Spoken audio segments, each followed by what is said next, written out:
Maayong adlaw mga badi. So karong adlaw day mga badi is maglampas ta. So before ta maglampas mga pisa ta diha kay aron mainitan pa natong tiyan. Kutaw-kutaw ta diha kape mga badi. Tamang una-una po ta diha unsay mga maayong buhaton karong adlaw no. Nya syempre di na malimutan na magpa-cute-cute po ta diha para ingnon ba unya. Maglampas ta diha kag way bairay syempre magbaid gid ka kay aron ha iti mo sundang ba. Nya di outfit chic dayon sa sayawan dayon na diha ni Boss R 2.0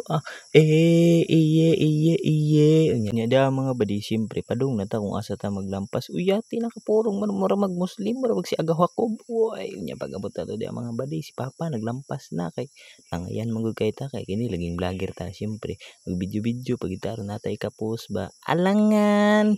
nya da tuara huy pag ginay da pa kay basig maigo ka daw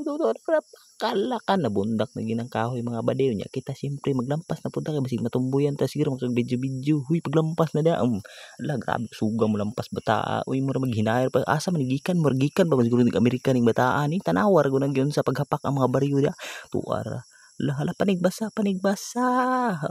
tuwa na sugay mo na lampas kay naka-forward man pero wa pa na hinay kay mura maghamantik tuara awa tanawar ganan yung nilampasan murag professional oy ingana mga professional mo lampas tanawan yung mayo kanya kanang kahoy pagkapilay niya gamay kay kahoy pero dugay kay mo man murag buang ning bataan ni nya di mga badi kaganinar din na si gampak ko ni Papa no nya hangin na lagi paabot na tumba hantud sa natumbar gyud siya no nya diri lang tataman mga badi daghang salamat sa inyong pagtan-aw paki-like